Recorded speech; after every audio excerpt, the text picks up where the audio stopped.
నమస్తే, welcome to our channel. నేను మీ సిరి. రాజారెడ్డి గత కొన్ని రోజులుగా ఈయన పెళ్లి అంటే షర్మిల కుమారుడు రాజారెడ్డి పెళ్లి అయితే చర్చనీయాంశంగా మారింది. ఎందుకంటే జగన్కి షర్మిలకి మధ్య కొంచెం దూరం పెరిగిందనే మాత్రం తెలుస్తుంది. సో రాజారెడ్డి పెళ్లికి అసలు జగన్ ఎవరు పిలవబోతున్నారు, తానే స్వయంగా వెళ్ళి పిలవబోతున్నారా లేకపోతే ఇంకెవరి చేతనైనా పిలిపిస్తారా అనే చర్చ అయితే వచ్చింది.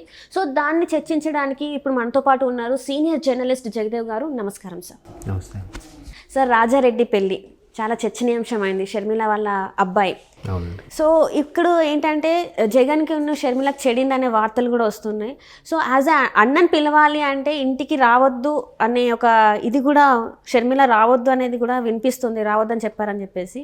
సో షర్మిల వెళ్ళకపోతే ఆ ప్లేస్లో ఎవరు వెళ్ళి పిలిచే అవకాశాలు ఉన్నాయి సార్ పెళ్ళికి? మనం పూర్తి స్థాయిలో మనం చెప్పలేము, కానీ వార్తలు అలా వినిపిస్తున్నాయి. ఎందుకంటే ఎప్పుడైతే ముఖ్యమంత్రి జగన్మోహన్ రెడ్డి గారు ప్రమాణ స్వీకారం చేశారో తర్వాత అక్కడికి కొద్ది రోజుల్లోనే, కొద్ది నెలల్లోనే షర్మిల గారు కానీ వైఎస్ విజయమ్మ గారు కానీ ఇద్దరు కూడా ఇటు తెలంగాణ వచ్చేయడం జరిగింది.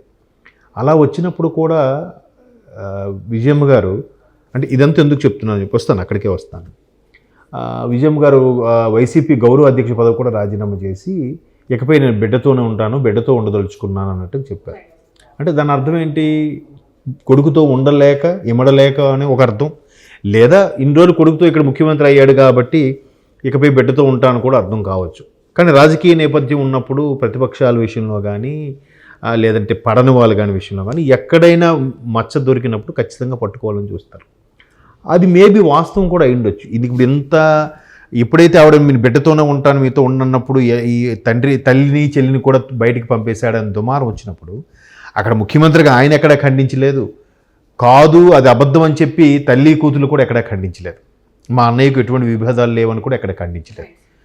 దానికి తోడు రీసెంట్గా ఒక చిన్న ఎగ్జాంపుల్ చెప్తాను. ఈ తెలంగాణ ఎన్నికల్లో షర్మిల గారు ఎప్పుడైతే కాంగ్రెస్తో కలిసి పోటీ చేయడానికి సిద్ధపడ్డారు, తర్వాత సీట్ల సర్దుబాటు కుదరలేదన్నారు, తర్వాత కాంగ్రెస్లో విలీనం కానీ లేదంటే బయట నుంచి మద్దతు ఇవ్వడం కానీ ఏదో జరుగుతుంది, అందుకే పోటీ చేయట్లేదు కూడా చెప్పడం. ఆ ప్రెస్ మీట్లో ఒక మీడియా విలేకరి అడిగిన ప్రశ్నకి, మేడం మీరు ఇలా అంటున్నారు, అక్కడ వైసీపీ అధికార ప్రతినిధి సజ్జల రామకృష్ణారెడ్డి గారు మీ మీద కొన్ని వ్యాఖ్యలు చేశారు. ఏంటంటే అట్లా కాంగ్రెస్ అంటేనే మనకు పడదు కదా, అటువంటి పార్టీతో పొత్తు పెట్టుకునే విధంగా షర్మిల గారు ఎందుకు ముందుకెళ్తున్నారో నాకైతే అర్థం కావట్లేదు అన్నట్టు వ్యాఖ్యలు చేశారు. దీన్ని ఎలా తీసుకోవాలని అంటే, అసలు నేను ఇక్కడికి వచ్చేసిన తర్వాత మాతో సంబంధమే లేదని చెప్పిన ఆ వ్యక్తి ఇప్పుడు మళ్ళీ మా గురించి మాట్లాడుతున్నానంటే మళ్ళీ మాతో సంబంధం కలుపుకోవాలని చూస్తున్నాడా అని షర్మిల గారు ఆ మీడియా పర్సన్కి అడిగారు. అంటే అక్కడ ఆవిడ క్లియర్ కట్గా పిక్చర్ క్లియర్ కట్, అంటే సంబంధమే లేదు అంటే తెగదెంపులు అయిపోయాను కాదు, కానీ కొంచెం ఎడమొహం పెడమొహంగా అయితే ఉన్నారు కదా. సో ఇలా ఉంటే మరోవైపు ఆ తెలంగాణ ఎన్నికల్లో పోటీ చేయకుండా కాంగ్రెస్ సపోర్ట్ ఇవ్వడం, అనూహ్యంగా కాంగ్రెస్ గవర్నమెంట్ ఫామ్ చేయడం, ఇప్పుడు కాంగ్రెస్ ఆంధ్రాలో కూడా కొంత పై స్థాయికి పుంజుకునేలా తీసుకొచ్చే ప్రయత్నంలో భాగంగా ఈవిడికి పీసీసీ చీఫ్ ఇస్తారన్న వార్తలు కూడా వస్తున్నాయి. అది ఆల్మోస్ట్ ఆల్ కన్ఫర్మ్ అయినట్టు కూడా కొన్ని వార్తలు వినిపిస్తున్నాయి.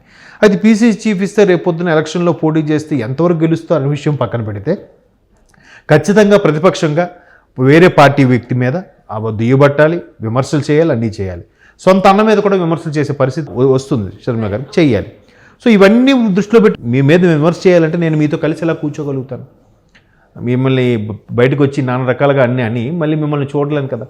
సో అలాంటి నేపథ్యంలో కొడుకు రాజారెడ్డి, తాతగారి పేరు పెట్టుకుంది ఆవిడ, రాజశేఖర రెడ్డి గారి ఫాదర్ పేరు రాజారెడ్డి కాబట్టి ఆ పేరు కొడుకు పెట్టుకుంది.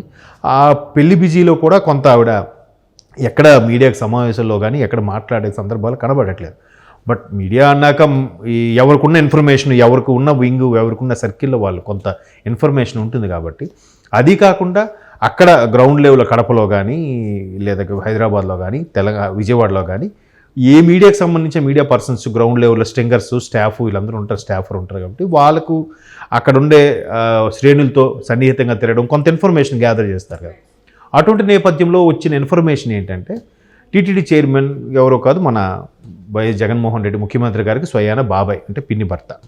సో ఆయన ద్వారా షర్మిల గారికి రాయబారం పంపారని, ఒకవేళ కొడుకు పెళ్లికి చెప్పడానికి వచ్చేలాగున్నా కూడా మీరు అట్లా కాంగ్రెస్ వైపు మీ పార్టీ విలీనం చేసి పీసీసీ చీఫ్గా మళ్ళీ నా మీదకే దండరాత చేసే ప్రయత్నం చేస్తున్నట్టున్నారు కాబట్టి వాళ్ళెవరు నా దగ్గర రాకూడదు, పెళ్ళికి కూడా చెప్పడానికి రాకూడదు అన్నట్టుగా రాయబారం పంపినట్టుగా ఇప్పుడు కింద స్థాయిల వ్యక్తులు ఎవరైతే ఇన్ఫర్మేషన్ ఇచ్చారో వాళ్ళు చెప్పిన ఇన్ఫర్మేషన్. దీంట్లో వాస్తవం ఎంత ఉన్నది మరి కొద్ది రోజుల్లో మనకు క్లారిటీ వస్తుంది. ఎట్లాగో పెళ్లి జరిగినప్పుడు పెళ్లికి చీఫ్ గెస్ట్గా ముఖ్యమంత్రి గారు రావాల్సిందే, సొంత మేనల్లుడు పెళ్లి. Right sir. రాలేదంటే వీరు మనం ఇప్పుడు ఏదైతే సోషల్ మీడియాలో వైరల్ అవుతుందో, ఇప్పుడు ఏదైతే మనం మాట్లాడుకుంటున్నామో ఇవన్నీ కూడా నిజాలే అన్నట్టు. వచ్చారు అంటే వచ్చినా కూడా అక్కడ ఉండే ఎడమొహం పెడమొహం అక్కడ ఉండే పరిస్థితులు బట్టి కూడా మనకు కొంత అవగాహన వస్తుంది. సో ఎప్పుడైతే ఈ పెళ్లి కుదిరిందన్న వార్తలు ఉన్నాయో ఇవి ఆల్మోస్ట్ 10-15 రోజులు నడుస్తుంది ఈ పెళ్లి వార్తలని. ఈవిడ స్వయంగా వెళ్తే ఎక్కడ మళ్ళీ అన్నా చెల్లెలకి మాట మాట పట్టింపులు వస్తాయో, అందుకని ఈవిడే పెళ్ళికొడుకు ఎవరైతే ఉన్నాడో రాజారెడ్డి తనని కూతుర్ని అదే షర్మిల కొడుకుని కూతుర్నే పంపించి మామయ్య దగ్గర చనువు ఉంటుంది కదా మేనమామ దగ్గర, సో ఆ విధంగా వెళ్ళి పిలుపు చేయించాలనే ఒక ఆలోచనలో ఉన్నట్టుగా సమాచారం. అయితే ఎప్పుడైతే వైవి సుబ్బారెడ్డి గారు షర్మిల గారి దగ్గరికి వచ్చి అమ్మ ఇట్లా బాబు కొంచెం ఫీల్ అవుతున్నాడు, సంథింగ్ సీరియస్గా ఉన్నాడు కాబట్టి మీరు రావద్దు అన్నట్టు చూచాయి చెప్తే దానికి షర్మిల గారు కొంచెం ఫీల్ అయ్యారంట కూడా. అంటే ఇవన్నీ అన్ని అటకబుర్లే, కొంత వాస్తవం ఉండొచ్చు. ఎందుకంటే మనం చెప్పాను ఇంతకుముందు, అందుకే ముందు ఎగ్జాంపుల్స్ చెప్పాను నేను. వాళ్ళకి వీళ్ళకి ఎంతవరకు సంబంధాలు ఉన్నాయి, ఎడమొహం పెడమొహంగా ఉండడానికి కారణాలు ఏంటి కూడా చెప్తూనే ఇవన్నీ చెప్తున్నాను. సో దానికి మేము అన్నా చెల్లెలు కలుసుకోవడానికి కూడా షరతులా మీరు వచ్చి చెప్పాలా అన్నట్టుగా షర్మిల గారు కూడా వైవి సుబ్బారెడ్డి గారి మీద కొంచెం సీరియస్గా ఏంటి బాబాయ్ మీరు ఈ మాటలు ఇలా చెప్పొచ్చా అన్నట్టుగా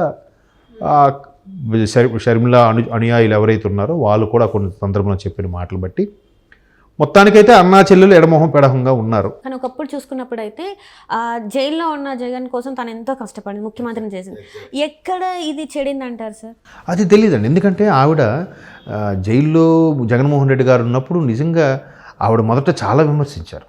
ఎందుకంటే ఆవిడకి అసలు తెలియదు, బయట ప్రపంచం తెలియదు. ఇప్పుడు తండ్రి చాటు బిడ్డగా తర్వాత భర్త చాటు ఇల్లాలుగా ఉన్న ఆమె ఇప్పుడు రాజశేఖర రెడ్డి గారు ఉన్నప్పుడు ఆ పరిస్థితి ఎప్పుడు రాలేదు, ఆవిడకి అవసరం పడలేదు. చాలా ముద్దుగా చూసుకునేవారట తండ్రి కానీ అన్నదమ్ముడు కానీ జగన్మోహన్ రెడ్డి గారు కానీ. ఎప్పుడైతే అన్నదమ్ముడు లోపలికి వెళ్ళాడో మొత్తం తానే ఆవిడకి చాలా విమర్శలు వచ్చాయి. అబ్బాయి ఈవిడేమో నాయకురాలు, ఈవిడకి మాట్లాడమే రాదు, ఈవిడ వాయిసే బాగోదు అన్నా కూడా వాటన్నిటినీ ఆ విమర్శలన్నింటినీ కూడా ఎదుర్కొంటూ ఈవిడ చాలా చాకచక్యంగా అసలు ఏమీ తెలియకుండా ఏ స్క్రిప్టు లేకుండా అంతమంది అశేష ప్రజల ముందు మాట్లాడడం చిన్న విషయం కాదు కదా, స్టేజ్ ఫియర్. అలా మాట్లాడి హెల్ప్ చేసిన ఆవిడకి తర్వాత ఎందుకు సముచిత స్థానం కల్పించలేకపోయిందో వైసీపీ పార్టీ మనకు అది తెలీదు, వైఎస్ఆర్సీపీ. కాకపోతే దాన్ని కూడా ఆవిడ ఇండైరెక్ట్గా ఒక ఇంటర్వ్యూలో, ఒక ఛానల్కి ఇచ్చిన ఇంటర్వ్యూలో ప్రస్తావించారు. ఆ వ్యక్తి అడిగిన ప్రశ్నకి అంటే మీరు కూడా చాలా ఇబ్బంది పడి అన్నయ్య కోసం ఇంత చేశారు కదా అంటే అప్పుడు ఆవిడ చెప్పింది కూడా, నాతో పాటు నా భర్త కూడా చాలా ఇది చేశారు, బట్ అంతే సార్ ఎవరు అవసరం వాళ్ళది అన్నట్టుగానే. అంటే నేను పర్టికులర్గా ఇది నాకు ఆ భావం అర్థమైంది కానీ కరెక్ట్ డైలాగ్ చెప్పలేకపోతున్నాను కానీ ఎవరైనా అంతే అవసరం తీడిపోయాక వాడుకుని వదిలేస్తారన్న భావం వచ్చేలాగా మాట్లాడింది ఆవిడ ఆ ఛానల్కి ఇచ్చిన ఇంటర్వ్యూలో కూడా. సో ఓవరాల్గా చూస్తే మొత్తానికి పొరపచ్చాలు వచ్చాయి, ఎడమొహం పెడమొహంగా ఉన్నారు. మేబీ మేనల్లుడు పెళ్ళికొడుకు మేనకోడలు ఇద్దరు వెళ్ళి పిలిస్తే వచ్చే అవకాశం ఉంది. ఎందుకున్నా మరీ రాకుండా అలా బిహేవ్ చేస్తే ఇవి కాస్త బయటపడి మరికొద్దిగా వాళ్ళకే మైనస్ అవుతుందనే ఉద్దేశంతో రావాలి. మరి వైవి సుబ్బారెడ్డి గారితో రాయబారం పంపారు అని అంటున్నారు కాబట్టి రాకూడదని, మరి దాన్ని ఎటువైపు దారి తీస్తుంది అనేది చూడాలి. రాజారెడ్డి పెళ్లితో క్లారిటీ వస్తుంది. సో అంతవరకు ఆయనకు ఒక అడ్వాన్స్ హ్యాపీ మ్యారీడ్ లైఫ్ అని చెప్పు, అంతవరకు మనం ఏం చేయలేం. బట్ వెయిట్ అండ్ సీ ఏం జరుగుతుందండి అన్నా చెల్లెల మధ్య. అంటే రక్త సంబంధం కదా, నిన్న అనుకున్న కుటుంబం వాళ్ళు ఒకటి, బట్ రాజకీయాల దగ్గరికి వచ్చేసరికి చాలా సీరియస్గా ఉంటారు.